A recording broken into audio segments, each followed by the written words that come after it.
үйретілген бүгінгі сабақта сіздерге? Мықтылық, әділдік.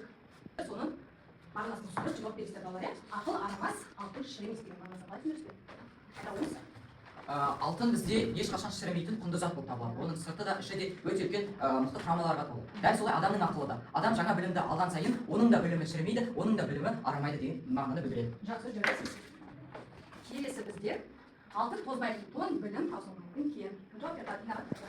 Алтын тозбайтын тон, білім таусылмайтын кен. Жалпы бізге айтып кеткенде бізде алтын тозбайтын, яғни ол мәңгілік сақталады. Ал білім таусылмайтын кен. Яғни біз бір рет білім алсақ, білімімізді толтырған сайын, ол білімді біз өміріміздің соңына дейін қолданамыз. Сол үшін ол таусылмайтын кен деп аталады. Жақсы, жарайсыздар. Темірді қызғанда соқ. Темірді қызғанда соқ. Кім айтады? Айта қойыңыз. Яғни бұл мақалдың мағынасын сәті келгендегі істерді жасау керектігін деп түсінемін. Яғни кезі келген кезде ол сәтті уақытында сәтті мүмкіндікті жоғалтылмай дер кезінде қолданып алу мүмкіншілігі деп түсінемін. Жақсы, жарайсыздар балалар. Айта қойыңыз. Қалталардың бәрі алтын емес деген мақалдың түсініктемесі. Қазіргі заманда көптеген жалтыраған заттар, дүниелер көп. Бірақ ол жалтыраған заттың артында біз не тұрғанын білмейміз. Сол себепті жалтырағандың бәрі алтын емес дейді. Біз көзімізге әдемі болып көрінгенмен оның арты жағында, яғни ішкі дүниесінде не болып жатқанын білмейміз. Сол үшін бізге абай болу керек. Жақсы, жарайсыздар балалар. Келесі бізде аз сөз алтын, көп сөз көмір. Айсекина баттамасына. Айта қойыңыз. Бұл мақал мәтелі аз сөз алтын, яғни орынды сөйлейтін және дұрыс сөйлейтін адамның сөзі алтынға тиімді. Ал егер орынсыз және керек емес көп сөйлейтін адамның сөзі бізге көмірге тиімді. Жақсы, жарайсыздар балалар. Енді балалар, ел іші алтын бесік соңғы сұрағымыз. Ел іші алтын бесік соңғы сұрағымыз. Кім жауап береді? Байсейіттен басқа. Сіздер айта қойыңыз. Ел іші алтын бесік. Біздің осы қазақ азаматтарымыз бесікте киіз деп саналатын болатын. Бесікте көптеген ғалымдар да, көптеген ақындар да сол бесікте тәрбие алып шыққан болды. Ел іші алтын бесік. Жақсы, жарайсыздар балалар. Тағы алып қосарларыңыз бар ма? Келесіздер ма? Жақсы балалар, келесеңіздер. Келесі біздің енді осы бұрқасын сұрақтар тәсілаты не істейді? Қазір сұрақ қоя, сол сұраққа жауап бересіздер балалар, иә? Енді әңгімеде қандай ғылым саласы туралы айтылады? Әңгімеде айта қойыңыз. Бұл әңгімеде жалпы физика және математика саласы айтылады. Түсіндірілген, ғылыми салада түсіндірілген. Осы құбылыс. Жақсы. Келесі сұрақ. Әңгімеде автор өз сөзін қай жақта баяндайды? Әңгімеде автор өз сөзін қай жақта баяндайды? Сіз айта қойыңыз. Бұл жерде автор өз сөзін үшінші жақта баяндап тұр, яғни сырттан сәлеммен қарсылайтын сөздерін айтып отыр. Жақсы, жарайсыз. Келесі көшпелі алтын әңгімесінің жазылуына не әсер етті? Көшпелі алтын әңгімесінің жазылуына не әсер етті? Қалған балалар? Әңгімесінің жазылуына не әсер етті деп сұрақ.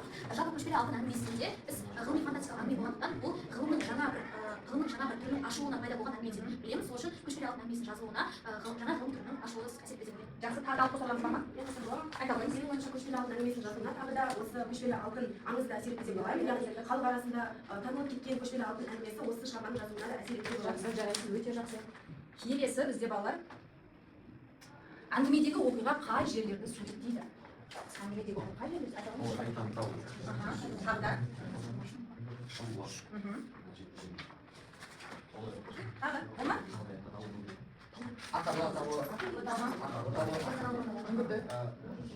Қайта тауып.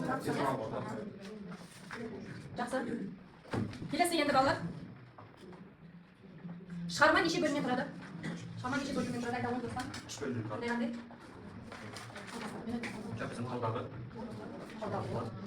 шайтан жолы бар.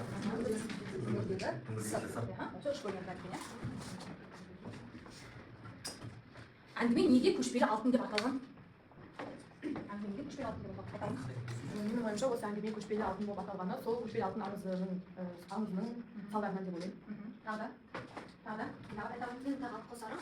Жалпы ол аңыздан бөлек көшпелі алтын аңызын толықтай ғылыми түрде ашып береді. Яғни ғылыми түрде сипаттап, ол құбылыс қалай болды, неліктен болды деген сұрақтарға жауап беру үшін көшпелі алтын деп аталады. Көшпелі алтын деп аталады. Келесі тау не себепті шайтан тау аталып кеткен? Айтамыз. Тау не себепті шайтан тау аталып кеткен? Себебі ол шайтан тауда ол жақтан барған адамдар, яғни барған кезде сол жақтан себепсіз найзағайлар, себепсіз жаңағы ауа райы құбылысының жайсыздығынан соны шайтан тау деп атап кеткен болады. Сол жерде болған құбылыстарға байланысты халық бұл жерде ешқандай адам бармаған. Сондықтан халық оны мистикалық, мифологиялық аңыздармен бірге сәйкестеніп шайтан тау деген ат қойған. Жақсы, молодец, жарайсыздар балалар. Енді балалар, бағалы металл. Ол көбінесе жер қыртысындағы тау жыныстарының ішінде, яғни бастапқы кен орындарында кездеседі. Уақыт өте келе табиғаттағы түрлі геологиялық процестердің әсерінен алтын өз орнынан қозғалып, басқа жерге көшеді. Бұл құбылыс алтынның көшуі деп аталады. Алтынның көшуі ең алдымен тау жыныстарының үгілуінен басталады. Жел, жаңбыр, қар, температураның өзгеруі сияқты табиғи факторлар тау жыныстарын біртіндеп бұзады. Соның нәтижесінде тау жыныстарының ішінде жатқан алтын бөлшектері босап шығады. Босап шыққан алтынды көбінесе су тасымалдайды. Жаңбыр сулары, өзен ағыстары немесе сел арқылы алтын бөлшектері төмен қарай жылжиды. Алтын ауыр металл болғандықтан ол су ағысымен өте алысқа кете бермейді. Әдетте өзеннің түбіне, еріндеріне, құм мен тастардың арасына жиналады. Осындай жолмен жиналған алтынды шашылды алтын кендері деп атайды. Ал алтынның бастапқы жатқан жері түбірлі кен орны деп аталады. Орта айтқанда, алтын табиғатта үгіліп, шайылу және су ағыстарының әсерінен бір жерден екінші жерге көшеді. бүгінгі сабағымыз тақырыбы Талап Сұлтанбековтің көшпелі алтын әңгімесі. Бүгінгі сабағымыздың мақсаты балалар әдеби шығарманы анықтайды, сюжетін анықтайды және талдау жасайды. Бұл жұмыс болғандықтан ескерілген қарап береді балалар. Дәптерімізді ашамыз, бүкінді жазамыз.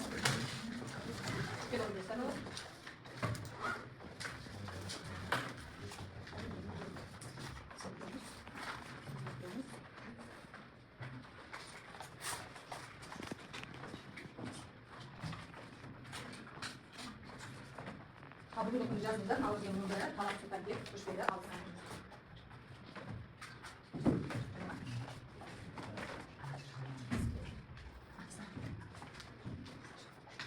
Аты жөндерін жазып, неше тапсырма болды.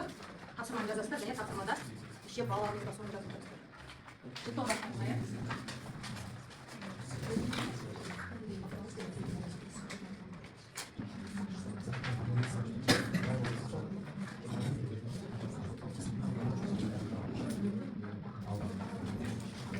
Сіздер балалар оқыңыздар ма? Қайтып болды балалар, қайтып бастайық. Композициялық құрылымда қалдайсыздар. Дискриптор сіздер тақтадан балалар. Дискрипторға қарап, тапсырманы орындайсыз.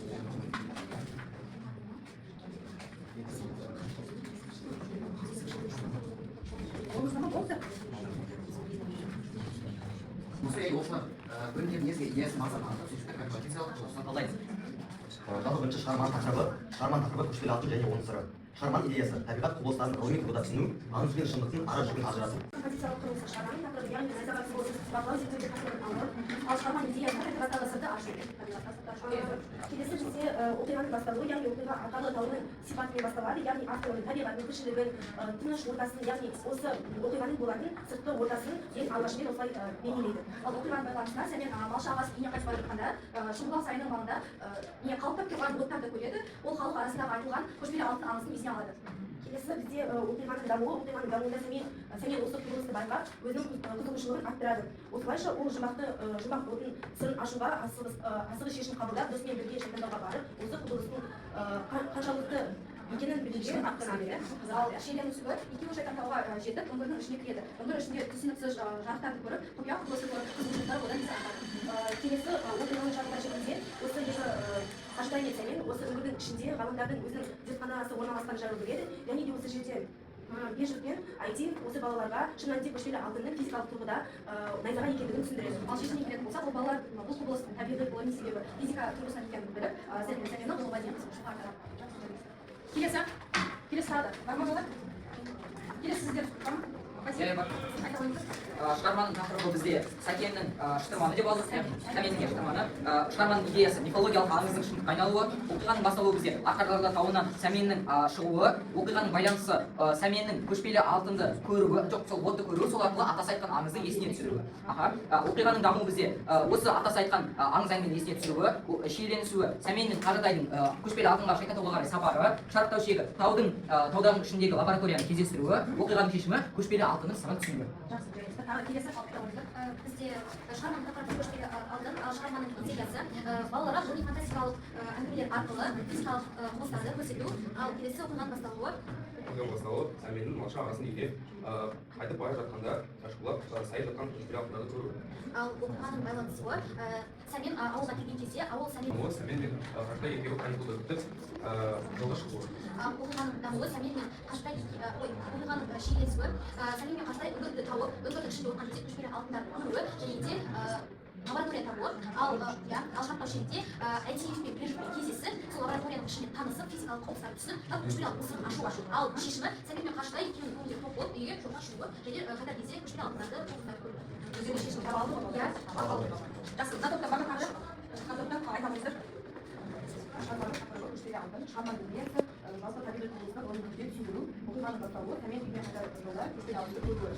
Оқиғаның байланысуы, сәмен осы көрген алтынды аңызбен байланыстыру және ауыл арасында осы сәменнің алтынды көргені туралы сөз тарауы, оқиғаның дамуы, сәмен сол құбылысты ары қарай зерттеу үшін шетелдауға асығуы, яғни шетелдауға баруға дайындалды. Осы екеуі шиеленісуі, Қаршытай мен сәмен шетелдауға келуі, шарттау шегі екеуі бірге тағы да көптеген көшпелі алтындарды көрді. Шешімі бұл көшпелі алтын емес, ғылыми құбылыс болуы және осы ғалымдарды көріп, оны құбылыстың қалай жатқанын жақсы. Жақсы, қалғандарыңыз маған жинап бере салыңдар. Келесі бізде тапсырмамыз балар. Келесі біздегі тапсырма балар. Топтық тапсырма балар. Үш топқа үш түрлі қазір тапсырма беріледі. Бірінші топ бізде аудағы оқу балары. Екінші топ шайтан болған сапар. Үшінші топ бізде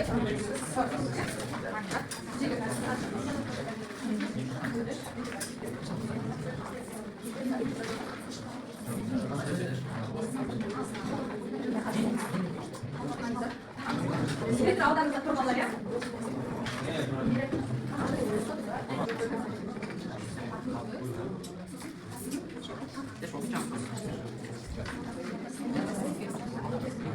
Кейіпкер іс-әрекетті кейіпкердің мінезімен талдау жасау балар, иә?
Таудағы от бөлімдегі кейіпкерлер әрекеті оқиғалар арқылы автор ішінен анықтау болады.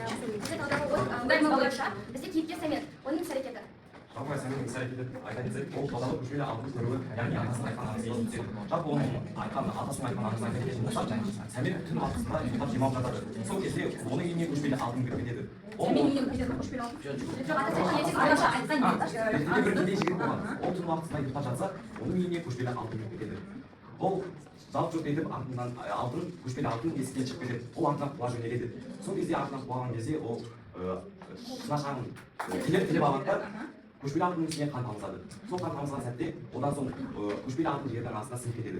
Келесі күні ол сол уақытта күрек алады да сол көшпелі алтын қазып аламын деген сәтте қазып алады да көшпелі алтынның ішінен көп алтын табылады. және де сол уақыттан соң ол байып кеткен деген аңыз бар.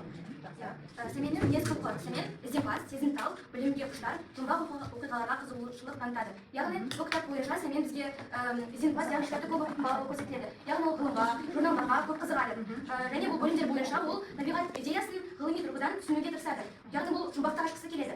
Және аңызға сенгеннен гөрі ол өз көзімен көргенді дұрыс санайды және сол мақсатына жетуге тырысады. Сөйтіп ол не істейді? Досы қажыта екеуі. Досы қажыта екеуі Жақсы, жарайсыздар. Отыра қойыңыздар. Келесі бізде екінші тобе балалар келе қойыңыздар.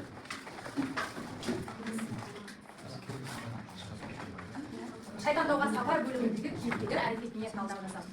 Шайтан тауға сапар бөліміндегі басты кейіпкерлер ол Сәмен мен Қаштай. Олардың әрекетіне тоқталатын болсақ, олар екі жақын дос, олар екі дос тәуекелге бел болып Шайтан тауға аттануға шешім қабылдайды. Яғни олар осы қызығушылық танытып, осы өздері аңыздан естіген құбылысты сырын ашуға өз көзімен көруге шешім қабылдап қызығушылық танытады. Мінездеріне талдау жасайтын болсақ, біз қандай мінездерді алдық? Біз қайсар, батыл, зерек, мақсатшыл, ізденімпаз, адал достық деген осы мінездерді алдық. Енді осы мінездерге талдау жасайтын болсақ, бірінші қайсар және батыл. Неге? Өйткені олар қорықпай осы сапарға қарай барады. Неге? Халық айтады, халықтың аңызында бұл нәрсе өте қорқынышты жер. Шайтан тау деген жерге ешкім ойға бармайды, өйткені ол жақта жаман құбылыстар өте көп. Бірақ бізде не істейді? Сәмен мен Қаштай қорықпай осы жерге барады. Яғни осы батыл және қайсарлықтарын көрсетеді, иә? Екінші зерек және ізденімпаз. Неліктен? Өйткені халықтың арасында айтқанды тек қана естіп қана қоймай, олар өз көздерімен көруді, сол жаққа барып соны тексеріп көруді меңзейді да. Сол үшін олар зерек және ізденімпаз болады. Енді мақсатшыл және адал достық деп алдық. Неге? Олар өз айтқан мақсаттарынан қайтпай, мысалы қанша үлкендер айтып, ол жерге баруға болмайды. Олар сол мақсаттарынан қайтпай, сол жерге баруды көздеді. Екінші, неліктен адал олар бір-біріне? Мысалы, Қаштай осы кімді көріп, Сәменді көріп, жоқ мен бармаймын, бұл жер өте қауіпті жер деп болатын. Бірақ олар бір-бірінің идеяларын қолдап, бірге ұстасып, солға Шайтан тауға қарай барды. Яғни осы мінездерін талдайтын жасайтын болсақ, Қайсар мен Қаштай мен Сәмен бір-біріне адал дос және өз қалағандарына жете алды. Назарыңызға рахмет.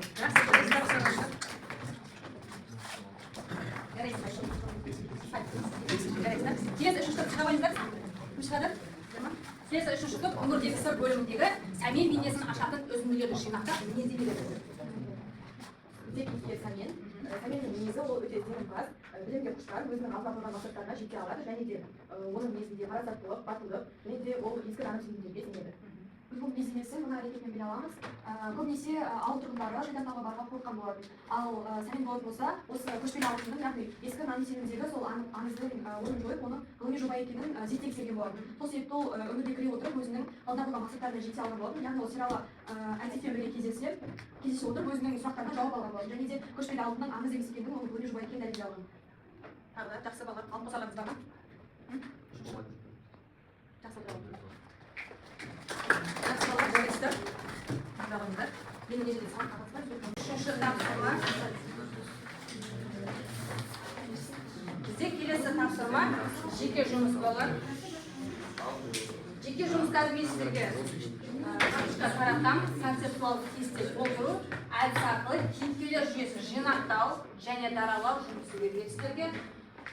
Осы кестені сіздер қазір маған толтырып бересіздер балалар. Ол балалар жеке жұмыс.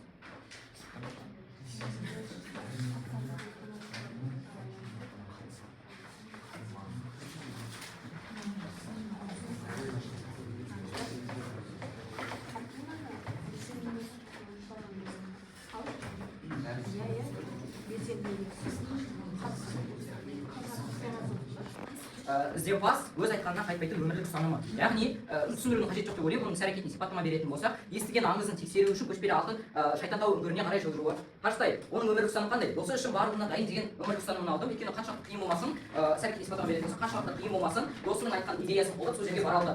Айтиев өмірлік ұстанымы ғылым өмірдің шыңы деп алдым. Неге? Өйткені Айтиев пен Беріш екеуі де бізде ғалым болып табылады. Олардың мақсаттары әрдайым жаңа білім алу, іздену деген секілді іс-әрекетіне сипаттама беретін болса, олардың екі жас баланы үңгірге кіргізуі, лабораторияны көрсетуі және жаңа білімді әрдайым балаларға жаңа білім беруге дайын болуы. Келесі, болыңыздар ма балалар? Болыңыздар. Сіз болдыңыз ба? Болыңыздар? Болыңыздар ма балалар? Кім айтады? Бірінші топ. Болыңыздар енді, ауызша айта берсеңдер болады. Ал айта қойыңыз, айта қойыңыз. Біз бірінші кейіпкер Сәмен, Сәмен өмірлік ұстанымы өте құштар, ізденімпаз, іс-әрекетіне сипаттама беретін болсақ, көшпелі алтынның сырын білу үшін шайтандауға барады. Ал қажытай облыс келеді. Өмірлік ұстанымға досына адал және батыл, іс-әрекетке сипаттама болса, сеніммен бірге сапарға шығып, зерттеуге көмектеседі. Актив осы балаларға қайсаған құбылысын ғылыми түрде түсіндіреді, ал беріш болса атмосфералық электронды зерттейтін ғалым. Жақсы. Сіздер көп жұмыс тапсыруы керек. Келесі үшінші топ айта қойыңызшы, сіз айта қойыңызшы. Кейіпкерлер сәмен өмірлік ұстаным, білімге, ғылымға қызығады, шындықты білгісі келеді. Іс-әрекетіне сипаттама. Көшпелі алтынның сырын білу үшін шайтантауға барады, бақылап, ойланып, ғылыми түрде түсінуге тырысады. Қажытай өмірлік ұстанымы, досына сенеді, батыл және қызығушылығы жоғары. Іс-әрекетіне сипаттама. Сәменмен бірге сапарға шығып, қауіпті болса да зерттеуге қатысады, сұрақтар қояды. Айтиев өмірлік ұстанымы, ғылым мен зерттеуді жоғары бағалайды. Іс-әрекеті балаларға құбылыстың ғылыми түсіндірмесін береді. Найзағайдағы зерттеу. Менің айтуым бойынша сәменнің өмірлік ұстанымы біріншіден біз мәтінде байқағандай ол ізденімпаз және де қайсар батыл.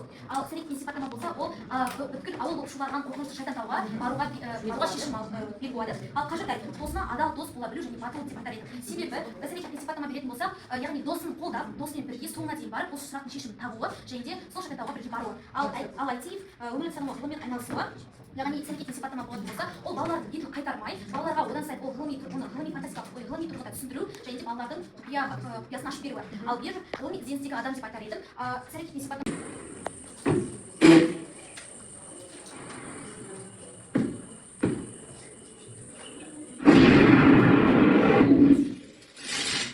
найзағайдың пайда болу мүмкіндігі туралы бірнеше теориялар бар.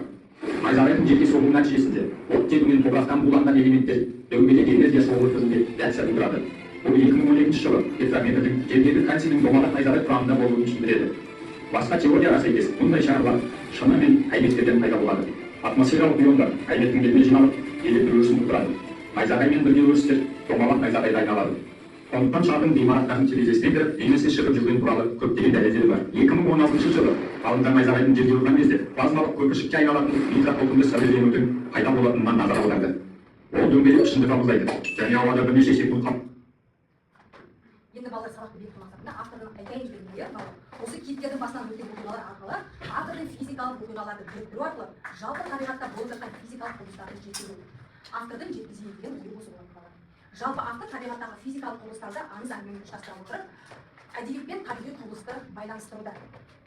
Енді балалар осы бейнематериалды көрдіңіздер балалар, енді табиғатта отты шардың бар екені рас. Оны қалай пайда болатынына куә болдыңыздар балалар. Ал енді сонымен қатар біз мектеп өмірінде балалар отты шарды қалай жасай аламыз? Физикалық тұрғыдан балалар. Енді осы жол бойынша сіздер көре беріңіздер. Мақтаны спиртке малдырамыз, сіріңкемен тұтандырамыз. Қараңдар, шар тәрізді болды. Жану кезінде жылу және жарық энергиясы бөлінеді. Қызған ауа жеңіл болғандықтан жоғары көтеріледі. Осы құбылыс конвекция деп аталады. Жалынның жоғары қарай бағытталуы осы құбылыспен түсіндіріледі. Мақтаны спиртке маламыз. Иә, түсіндік. Қышпен ұстап жағамыз. Қараңдар, шар тәрізді болды. Қызық. Жану кезінде жылу және жарық энергиясы бөлінеді. Қызған ауа жеңіл болғандықтан жоғары көтеріледі. Міне балалар, бұл бізде көшпелі алтынның несі екен балалар, көшуге екен балалар. Енді балалар үйге тапсырма алып алыңыздар. Қызық, қиын. Осы көшпелі алтын әңгімесіндегі, ғылыми фантастикалық әңгімесіндегі құнды, қажет, өздеріңізге қызық болған және қиын болған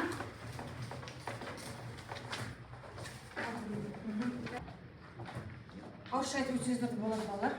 Бүгінгі сабақта не алдыңыздар?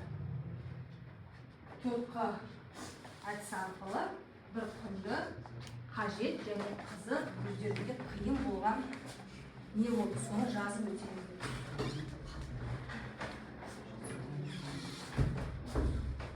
Не қызық болды сіздерге? Не қандай құнды дата алдыңыздар және не қызық болды сіздерге? Не қиын болды? Болдық па балалар? Бүгінгі сабақты бағалап өтейін балалар, сіздер жаза беріңіздер. Бүгін Бексейітқа өте жақсы балалар, Инабат өте жақсы, сабаққа жақсы алыс болды. Сіз Ажар, Бес, Самал, Бес өте жақсы жарайсыздар. Мына топтан Анел, Ерхан, сіз Әмірхан, жақсы жарайсыздар балалар. Мына топтан, үшінші топтан Мерей, Айсулу, сабақта өте жақсы алысыздар. Ернар, Айшер, балалар, және Жанерке. Жақсы балалар жарайсыздар. Нұр-Сұлтан. Жақсы, жарайсыздар балалар. Енді маған кері байланыс айтып өтсеңіздер, кім жазып болды балалар? Оны да тез-тез. Анел Айсұлу айта қойыңызшы. Бүгінгі сабақта 4 қыл әдіс бойынша маған құнды болғаны ғылыми құбылыстарды білу, қажет болғаны ғылымда жасалған зерттеулер, ал қызық болғаны осы көшпелі алтын құбылысының қалай пайда болғаны, ал қиын болғаны, Кейін болмағынан бәрі ондай болмас. Бексейіт. Құнды алтынның ең бірінші видеода көргенде алтынның қадірі, жаңа құбылыстарды білу қажет. Маған енді өз білімімді басқа адамдармен бөлісу қажет. Маған не қызық болды, маған найзағай шардың және от шардың шын өмірде пайда болу қызық болды. Және ештеңе қиын болмады. Мен үшін ең құнды болған алтынның көшуін видеоролик арқылы түсіну, ал қажет болған найзағай шардың немесе отты шардың қалай пайда болатыны, яғни табиғатта, ал қызық болған найзағай шарды видеода қалай үй жағдайында немесе зертханада жасауға болатыны қызық болды. Ал қиын болғаны бізде мәтіндегі найзағайдың Айтиевтің Сәменге түсіндірген, бұл құбылысты түсіндіргені өте қиын болды, яғни физикалық тұрғыдан. Жақсы балалар, жарайсыздар. Болдыңыздар ма кері байланысты? Достан, сіз не жаздыңыз? Айта қойыңызшы. Ал айта қойыңызшы. Осы сабақта маған мысалы, осы сабақта маған құнды болды, яғни ол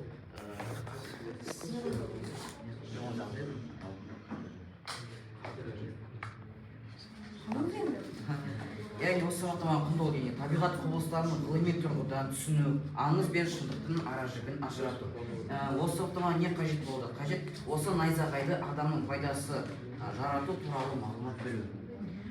Қызық, не қызық болды? Яғни көшпелі алтынның қалай пайда болуы, оның қалай жылжуы туралы. Маған осы сабақта ешнәрсе қиын болған жоқ. Жақсы балалар, жарайсыздар.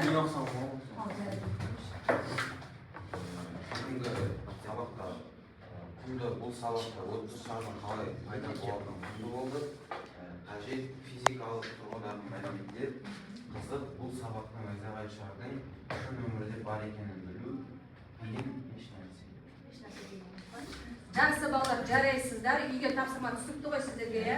Жақсы, сабақ аяқталды. Сау болыңыздар.